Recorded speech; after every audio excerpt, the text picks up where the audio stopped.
Так. 16 есеп. Оны есте жазып. Мына жерде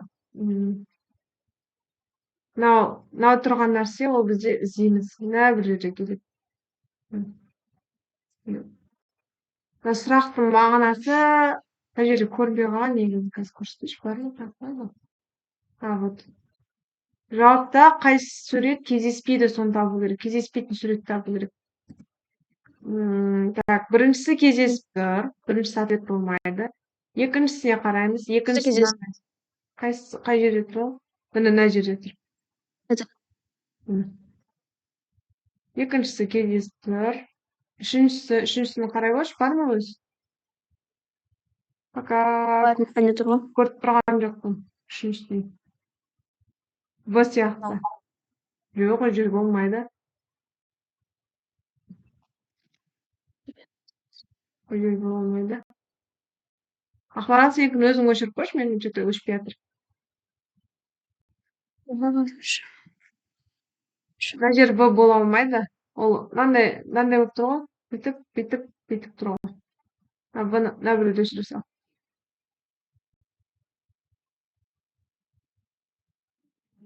Ойбай, не өшіп жатыр ғой? Неге өшпей жатыр? Соны түсінбей жатырмын.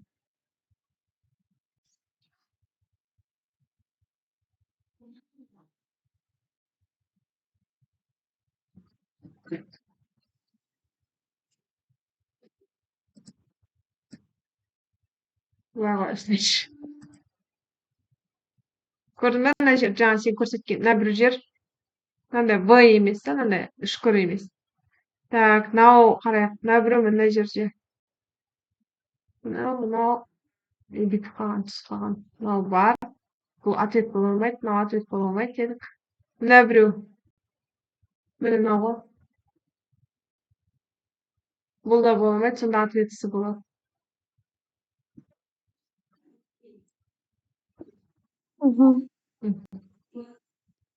Ары қарай кеттік.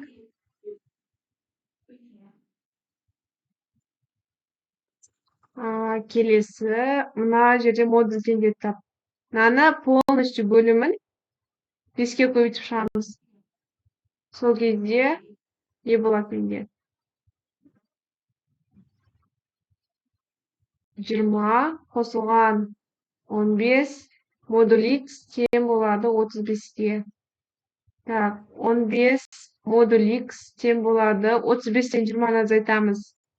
15 модуль X тең болады 1-ге. Модульден қандай жағдайда 1 шығады? +1 және де -1 кезінде, -1 немесе +1. Ответі С болады екен. Ары қарай кеттік. Ары қарай. Санжар, дауыс жақсы естіліп тұр ма? Пирамида фигурасының жаймасына сәйкес келетін кескінді белгілеңіз. Так, мынаны жинақтауымыз қажет. Қалайсысы ответ болады? Қалай жинауды білеміз бе?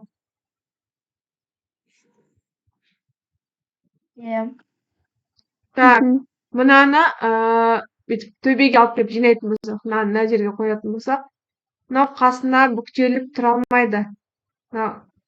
Болмайды. Мынаны яққа қойсақ, Болмайды әпке. мына жерге қойсақ, мынау бізде артық болып қалады, мына бір жері. Мына жер келмейді уже біріншісі.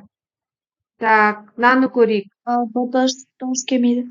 Мынаны төбеге жинаймыз. Мынаны жаққа алып келеміз. Мынаның асты, мына бір жер мынаған сәйкес келеді. Сосын мынау асты мына жерге сәйкес келеді. В пока что келіпті. В ответке келеді. Кеттік ары қарай. Мынаны қарай ғой. С келмейді. С уже келмейді, көрініп тұр. Мынаны бүйтіп жинасақ, Келмейді. мынау әпке. бүйтіп төңкергенге де келмей қалады. Мынау да келмейді. Сонда ответі В болады екен. Кеттік ары қарай.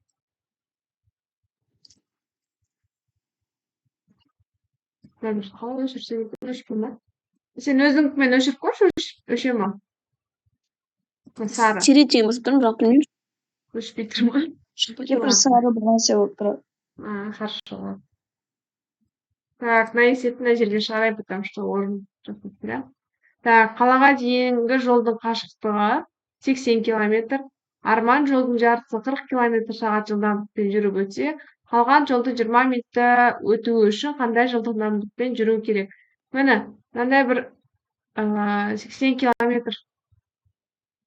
километр жол бар. Ладно, траверстан қарал 80 километр. 80 километрдің тура жартысы неше болады? 40, иә? Мына жер 40, мына жер 40. Иә. Так, Арман жолдың жартысын мына бір жерді 40 километрді 40 километр сағатпен жүрді. Значит, сол қанша сағат жүрді? Мына жерде. 1 сағат. 1 сағат, иә? Тіптен 1 сағат. 40-қа бөлеміз 1 сағатта жүрді. Енді қалған бөлігін 20 минутта жүрді дейді. 20 минут ол бізде неше сағат? 20-ны бөлеміз 60-қа. 0 мен 0 қысқарады, сонда 1 бөлінген 3 сағат, иә? Енді қалған бөлігін қандай жылдамдықпен жүрді? Жылдамдығын табу үшін не істейміз? В тең 40-ты бөлеміз, қалған сағат қана. 1-ден 3-ке. Сонда мынау 3, мынада сатылы бөлшек кезде, мынаған көбейтіліп кетеді. Сонда болады 120 километр сағат. Так, бар ма міне? Д деген ответ жауап екен. Мынандайды бөлуді білеміз ғой, егер мынандай сатылы бөлшек үстіне көтерілетінін білмейтін болсақ, былай жазамыз. 40 бөлінген 1 бөлінген 3 деп жазып алыңыздар.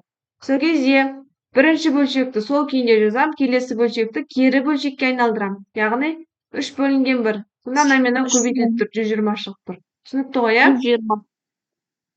120. Кеттік, мынаны көбейт дейді келесі. Әр санды дөңгелектеп. Дөңгелектеуді білеміз ғой. Егер дөңгелектеу 5-тен артық болса, келесі санға 59 болса, 60 болады мынау. Егер 5-тен кіші болатын болса, значит, сол санмен болады, 73. 73. И көбейтеміз 10, иә? 10. Мынаған екен көбейтеміз 730, оған 60-ты қосамыз. 790. Міне, А жауабы болады екен. Так, ары қарай кеттік. Төмендегі сандардың қайсысы 2-ден 1-ге ең жақын? 2-ден 1-ге ең жақын анықтау үшін балар. Не істейміз? Азайтамыз, наверное. Жоқ, азайтпаймыз. 2-ден 1-ге жақын болған анықтау үшін так, азайтатын болсақ.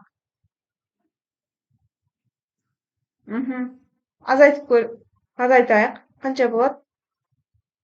Біріншіден бастап, каждый нені тауып шығамыз. 2-ден 3, 4-тен 1, 2-ден 3. Надан азайтамыз 4-тен 2 деп алайын, иә? 2 мен 4 қысқарады. 4-тен 1. Жоқ, азайтылады қой біз.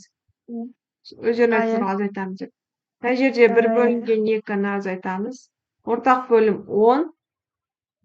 20. 5-тен 2-ден. Минус 5-тен 2. 2, наған 10. 5. 6-дан азайтам 1-ді ғой, иә? 6-дан 5. 10-нан 1 болды. Мына жерде азайтамын 1 бөлінген 2-ні 14. Так, наған 2-ден, наған 7-ден. 8-ден азайтам 1-ді, 14-тен 1. Надан азайтамын 2-ден 1-ді. 2. 8. 4-тен 1. Мынау қанша болады? 4 болады. Минус 1. Надан 1 бөлінген 2-ні азайтайық. 18-ден береміз. 9-дан береміз. 2-ден минус 1. Так, байқасақ, бәріміз мынандай сандар шықты, иә? 1 бөлінген 4, 1 бөлінген 10, 1 бөлінген 14, 1 бөлінген... Ең кішкентайын аламыз. Ең 4-тен береміз, бәпке. Модулін ала береміз. Ең кішкентайы Алты. қанша бұның ішінде? 4/1. 4/1 ма? Не, 4/1-ді 1-ге бөлсек 0,125 болады. Мынандай сандарды салыстырған кезде ең кішісі балалар, бөлімі қайсысы үлкен болады, сол сан болады. 18/1. 18/1. Значит, ең жақыны, ең несі мынау болады, е болады. 18/1. Түсінікті, иә? Сұрақ бар ма осы жерде? Жоқ. Жоқ, ә? Жақсы кеттік. Есептеңіз дейді. Так. 40-ты көбейтейік. Ал? 0,38. Баған түрінде көбейтіп алайық балалар. Баған түрінде көбейтеміз да, мысалы қараймыз. 38-ді 40-қа көбейтейік. 40 дегенде 0-ді пока тұра тұрсын, мен 0-ді жазбаймын. Просто 4-ке көбейтейік. Так, 4-ді 2-ге көбейтем, 8-ге көбейтем 2, 3 ойда, 12 ойдағымен 15 болады. Міне, 0 болды. Бізде үтір қанша саннан кейін? 2 саннан кейін. Мына жақтан былай қарай санаймыз да, 2 санайын үтір қайтарамыз. Үтірден кейін 0 жазылмайды, сонда 15,2 болады екен. Ары қарай кеттік. Мынаны есептейміз дейді. Ортақ бөлім неше балалар мына жерде? 18. Мынаған 3-тен, мынаған 2-ден. 3-ке қосамын 4-ті. 5. 18-ден 7 бар ондай әсет. 18-ден 7 Б атет екен. Осындай оңай есептерде келеді арасында енді. Оны шығармай тастап кетпеңіздер. Так. Алина 90 бауырсақ пісірді. Әр 15 бауырсақ үшін ол 3 жұмыртқаны қолданды. Алина жалпы қанша жұмыртқа қолданды? Біз бірінші біліп аламыз, иә? 90-ды 15-ке бөлеміз. 90-ды 15-ке бөлеміз. 6 шығады, дұрыс па? 6 рет қамыр илет деп елестетеміз. 6 рет қамыр илеткен кезде әр илеген сайын ол 3 жұмыртқадан пайдаланса, 6 рет илесе көбейтеміз. Міне, ол 90 бауырсақ пісіру үшін 6 рет бөліп қамырды илейді.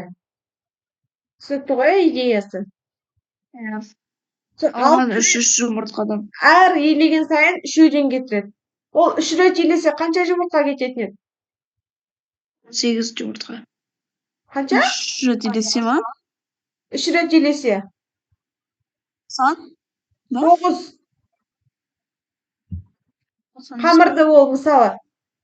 6. 3 бөлсек 30.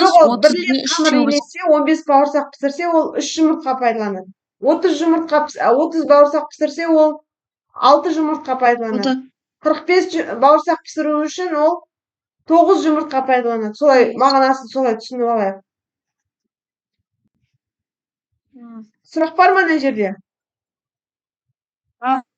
Қызырда әпке 6-ны. Ішке. Міне биттік қой, 90 бауырсақ пісірген. Неше рет қамыр илеген? 6 рет қамыр илеген міне. Бір табақ, 2 табақ, 3 табақ. Илеген сол бауырсақтар 15. Каждыда 3 жұмыртқа, иә.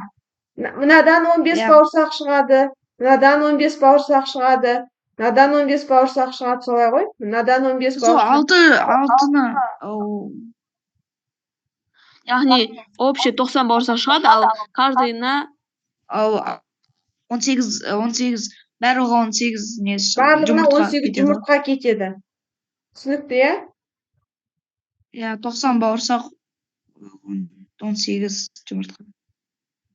90 бауырсақ үшін 18 жұмыртқа кетті. Мына есептің мағынасын түсіндік пе? Міне, бір табақ илейді, мына бір табақты илейді, 3 жұмыртқа кетеді. 15 бауырсақ шығады адам. Келесі, ол егер міне 30 бауырсақ шығаратын болса, 6 жұмыртқа кететін еді. 45 бауырсақ пісірсе, 9 бауырсақ кететін еді. Түсіндік қой, ә? Мағынасы. Жақсы ары қарай кеттік. Егер шашының қабырғасын 5 сантиметрге ұзартса, онда ауданы 4 есе артады. Шашының қабырғасының бастапқы ұзындығы қандай дейді? 4 есе арту үшін, міне мысалы, мына бір шаршы 4 есе арту үшін ол қасына қосылады, 4 шаршы. Мысалы, мына бір шаршыны 4 есе үлкейту үшін. Маған айтады, мынау x болса, үлкейтіп жатқан нәрсесі міне. x болады. Сол кезде мына есепті шығардық па 5. негізі?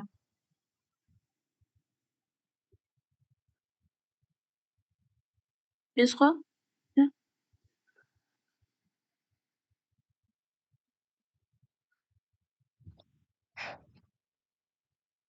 Не істейміз, балалар? 5 қой. 5 Бес болады, бола ма? наверное, потому что там 5 болады. Қалай есептедік оны? мынау карды қабырғасын 5 сантиметрге ұзартамыз да ше. Ал бізде ол сол 2-ке қосылып тұрды, 2 есе артып тұр, мына тоже. Одан кейін 2 осыдан кейін 4 болады. Міне бір шаршыны 4 есе көбейту үшін оны 4 есе қылып жазу керек. Бізде міне бір шаршы болған, міне кішкентай шаршы болды.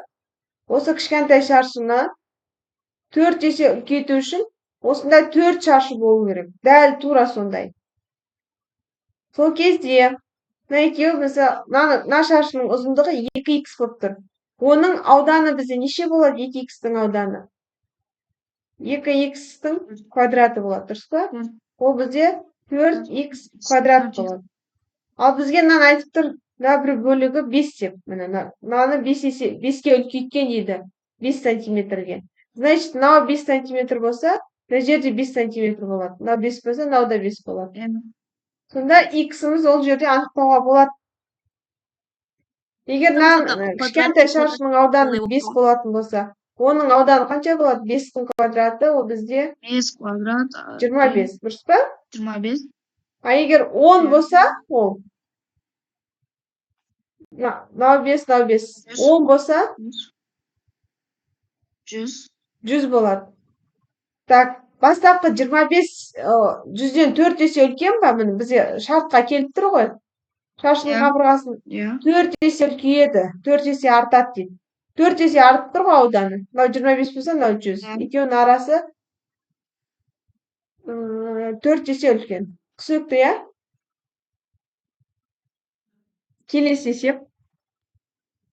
Келесі есеп бөлшекпен берілген екен.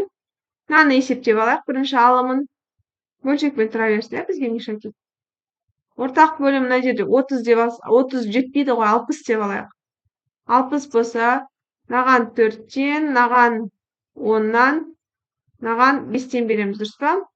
4-4-ке көбейтеміз. 16, азайтамын 10-ды, азайтамын 5-ті. Бөліміне қараймын. Бөлімінде ортақ бөлім неше болады?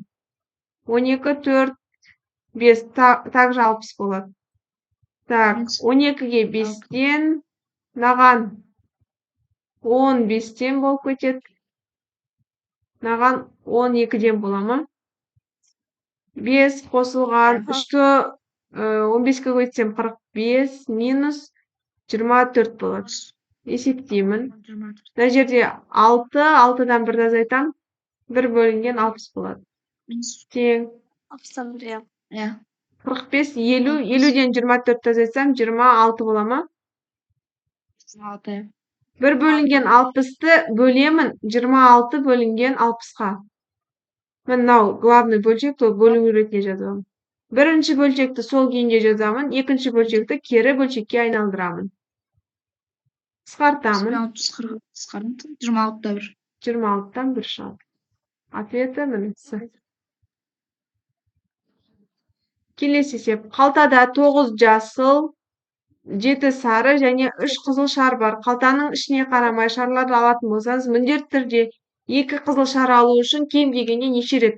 Кем дегенде деген самый худший вариант. Мысалы, мен 9 рет салсам, мен 9 ретте жасыл алып қалу мүмкін ғой. Дұрыс па, қалта мысалы. Қалта. Осының ішінде мен 9 ретте қолымды салсам, 9 ретте жасыл шығарып алу мүмкін ғой, өйткені 9 жасыл бар, 7 сары бар и 3 қызыл бар. Общий бізде қанша бар? 19. 19 шар бар, дұрыс па? Мен Иә. 15 рет алған кезде, мен қызылды алмай,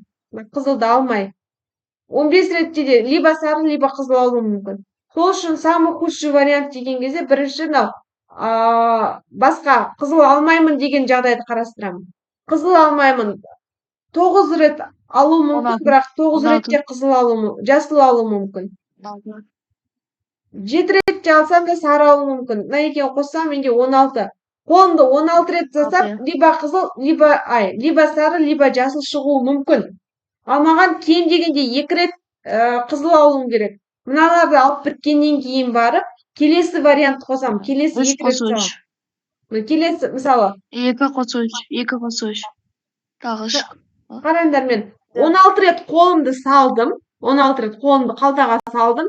Либо сары, либо жасыл шықты. Енді келесі 3-ақ шар қалды оның ішінде. Қызыл. Bir шар алсам қызыл шығады. Тағы бір шар алсам қызыл точно шығады. Кем дегенде міне 2 шар алсам, значит мен қолымды қалтаға 18 рет салуым керек екен. Бұл комбинаториканың жеңіл есептері мағынасы түсінікті ма? А если былай айтсам, кем дегенде 2 жасыл алуым керек. Кем дегенде 2 жасыл алуым керек. Ол кезде қалай қараймыз? Мен басқа жасыл шықпайтын вариант қарастырамын. 12. Сары мен қызылды қосам ол кезде. 7 сарыға 3 қызылды қосам. 3 қызыл. 10 шар, я? 10. 10 шарды алсам, ол либо сары, либо қызыл болуы мүмкін. Немесе жасыл болуы да мүмкін, бірақ жаман вариантты қарастырамыз. Яғни алмаймын деген вариантты қарастырамыз. Енді мысалы, кем дегенде 2 жасыл алу үшін тағына 10-ға қосамын 2-ні. Сол кезде 12 рет алған кезде кем дегенде оның екеуі жасыл болатын точно. Одан көп болуы мүмкін, бірақ ең аз дегенде екеуі жасыл болатын точно. Есептің шарты түсінікті ме ана жерде? Мағынасын түсіндік па? Санжар, түсіндің ба? Иә. Санжар, саған сұрақ. Маған кем дегенде бір сары алу үшін қолымды қалтаға неше рет салуым керек? Бір сары алу үшін? Бір сары алу үшін қолымды қалтаға неше рет салуым керек?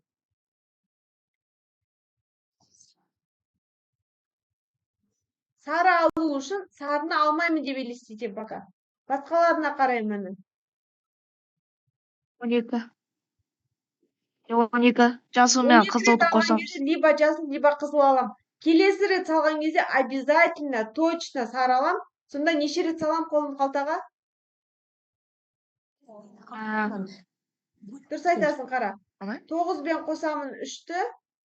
Точно мен либо жасыл мен қызылды аламын. 12 рет. И келесі рет салған кезде қалтаның ішінде сарыдан басқа шар жоқ деп елестетем. Сонда 13 рет салам, кем дегенде бір сары шар алу үшін. Түсінікті, я? Ақмарал, саған сұрақ. Кем дегенде 3 жасыл алу үшін неше рет қолым қалтаға салам? 3 жасыл алу үшін. 3 жасыл. 13 рет. Дұрыс. Молодец. Ары қарай кеттік. Мен есептім. Әбден мұжылдым ау. Так, процентін анықтаңыз. 505, ол бізде 100%. Біз X мөлшерін X 80%. Пропорция. 80. Пропорция. X тен болады. 505-ті көбейтемін 80-ге. Бөлемін 100-ге. Так, осы жерде номинал қысқарып жіберейін. Сосын тағы нені қысқарып жіберейін. Қысқартпай-ақ қойшы, бар қысқарады. 500-ді 8-ге көбейтсем 400 қанша болады? 505-ті 440 бола ма? 440-ты бөлем 10-ға, номинал қысқарады, сол кезде 404 шығады. 4020 ма? 4020 болды. Иә. Жақсы кеттік ары қарай. 42 алманың 18-і жасыл, қалғаны қызыл. Значит, қалғаны қызыл, қанша қызыл?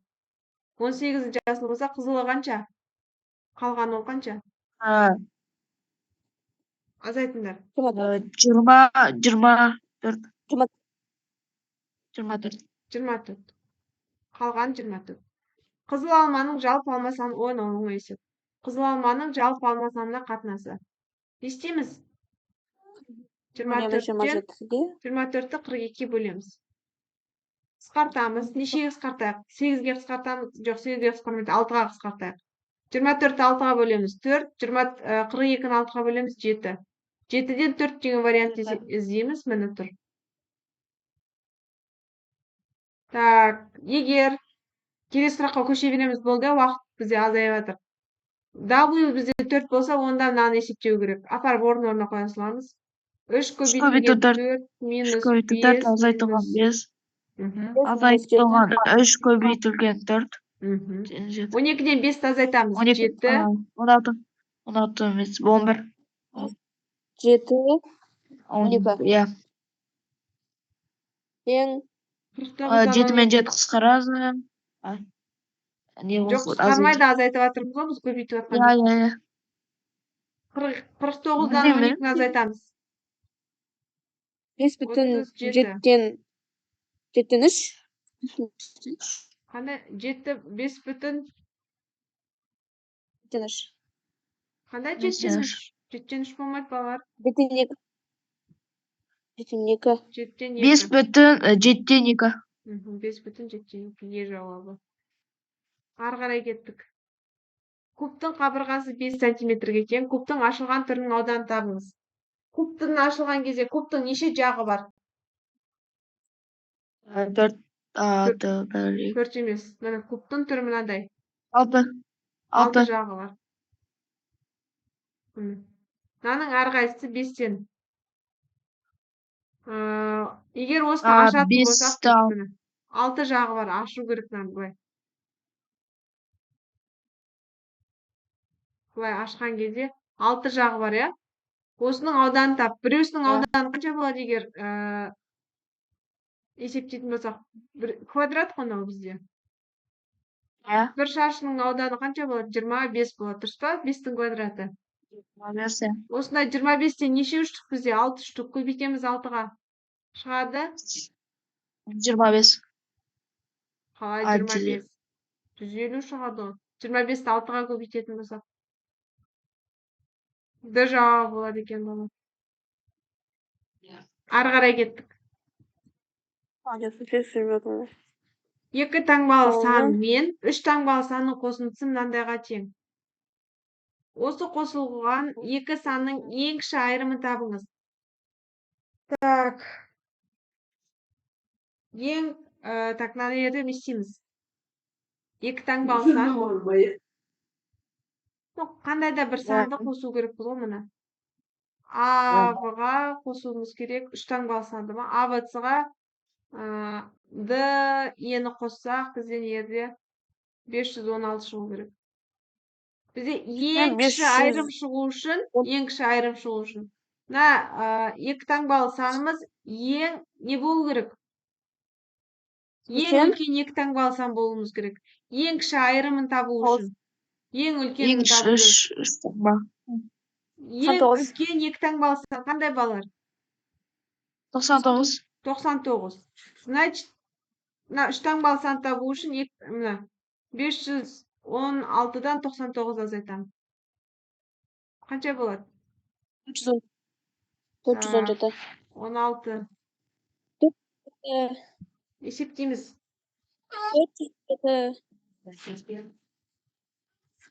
400 қанша? 417.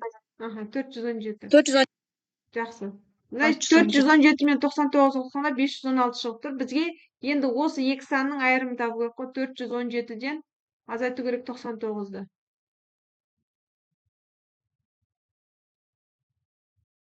Так, 17-тен 8.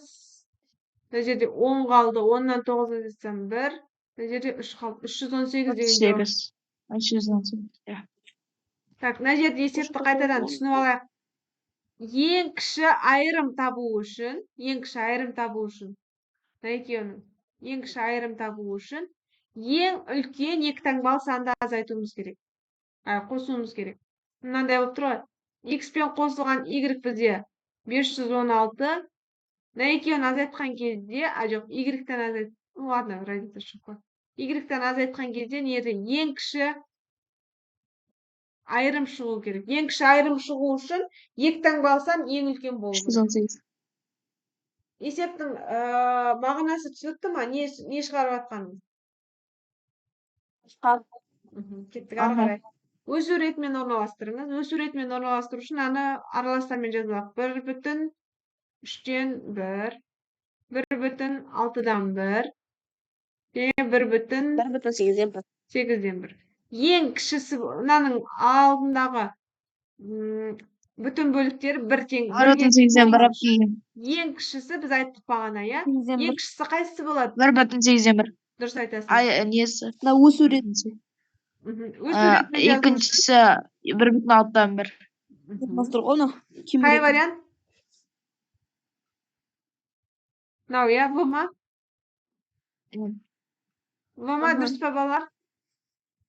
Иә. Кеттік ары қарай келесі есеп. Теңдеулер жүйесін шешіңіз. Теңдеулер жүйесін шешу үшін мына жерде бірінші жақшаны ашып алайық 2-мен. Каждыйына көбейтеміз. 2x плюс не ашылғанмыш? X плюс 10. X 6 азайтылған 3x. 3 минус. Үлкен немесе тең 3 азайту x. Так, 2x-ті көбейтіп сразу жібереміз. барған кезде қанша болады? Плюс 4x бола ма? Плюс 4x кіші. 10 мына жаққа барған кезде минус 8 болады, дұрыс па? Так, кеттік. Минус x мына жаққа барған кезде минус 2x. 6 мына жаққа барған кезде минус 3 болады. Минус 9. Осы жерден x-ті табамыз. X-ім кіші минус 2-ден. Так, минусқа бөлген кезде таңбамыз қарама қарсыға ауысатынды ұмытпаймыз. 3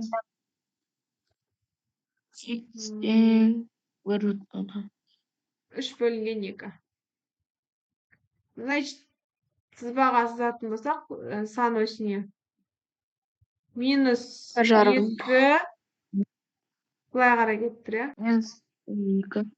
Мына бір жерде боялады. 3 бөлінген 2. Тоже бұлай қарай кеттір. Жауап сонда. Минус 2. Минус шексіздікте минус 2 дейін. Минус 2 дейін. Минус 2 дейін. Ол бізден ау ма? Жоқ. Кешіріңдер балалар. Қай жауап? С ма? С. Келесі есеп. Әпке қалай аяқта плюс деп тұр, аяқта минус 2 деп тұр. Точно, қателестім мен. С емес. Көрінер ма, мен асын қойым, уже ответін дұрыс емес теріп жатырмын. Міне А ғой жауап. Кеттік. Тізбектің алғашқы 15 саны көрсетілген 537-ші санды анықтаңыз. Так, тізбек, значит, қайталанады деген сөз мынандай есеп берілсе, қай жерде қайталанатынын анықтап алайық. Так. Стоп, мына жерде мысалы. Міне былай қайталанады. 4/4 әпке, 4/4. Жоқ, қайталана береді мына жерде міне. Қайтып қайталана бастайды. Қайталана береді. Значит, мынау 3-пен аяқталатын сан, ол значит 5-ке бөлінетін сан деген сөз, иә? Мысалы, 1, 2, 3, 4, тізбектің 5-ші мүшесі. 6, 7, 8, 9, 10. Мынау мысалы 15-ші сан болып. И бізге мынау 537-ге 537-ші тұрған санды анықтау керек. Бүйтіп келген кезде 537-ші. Ол үшін біз не істейміз? 5-ке бөлінетін санды іздейміз. 3. Мынаған жақын 5-ке бөлінетін сан. 537-ге жақын 535 қой. Дұрыс па? 535. Значит, мынаны, допустим, мынаны. 535-ші сан десек. Мынаны 535-ші тұрған сан десек. 536-шысы қайтадан. 2, 0. 2, 0, 4, 1, 3. Значит, 536. 0. 536 2 болса 537. Дұрыс айтасың. Сонда ол 537 тұрған сан ол бізде 0 болады екен, иә? Иә. Жақсы кеттік. Ары қарай кеттік. Есептеңіз дейді.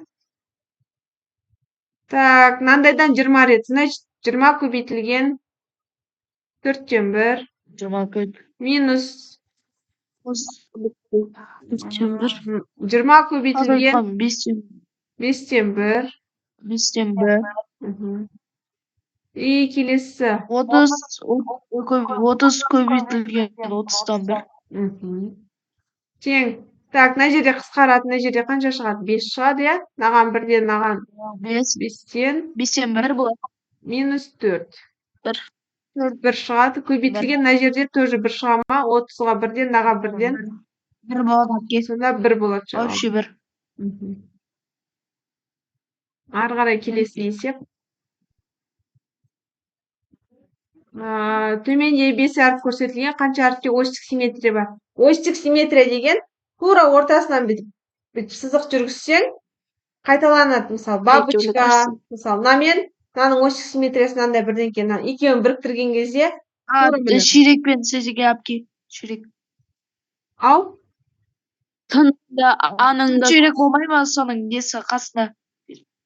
Так, Т осьтік симметриясы бар, А-ның осьтік симметриясын екеуін бүктеген кезде осьтік симметриясы бар. Мына S-ті былай бүктесек келмей қалады. Былай сызсақ тоже келмей қалады. Беттеспейді. Беттесу керек бізге. Е-ның осьтік симметриясы горизонт. Значит, мынау келмейді. Z-тің осьтік симметриясы. Z тоже келмейді. Былай да бүйтіп бүктеген кезде. Сонда міне. Мынада осьтік симметрия бар, мынада осьтік симметрия бар, мынада осьтік симметрия бар. Сонда үшеуінде осьтік симметрия бар. Кеттік ары қарай. Перпендикуляр түзулерді анықтаңыз дейді. Перпендикуляр деген, значит, 90 градус бар. Мына жер. АЕ мен перпендикуляр еді. Еді. Міне. Мынау түзуінен мынау 90 градуста қиылысып тұр. 90 градуста қиылысатын болса, ол перпендикуляр болады. АЕ еді деген. Міне, Д ответі.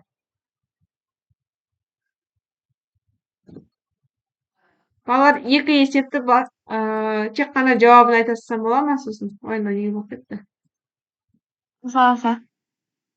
Уже потому что уақыт кетіп жатыр. Мына есептер. Ой, не болып кетті? Мына 153 қалай болып кетті?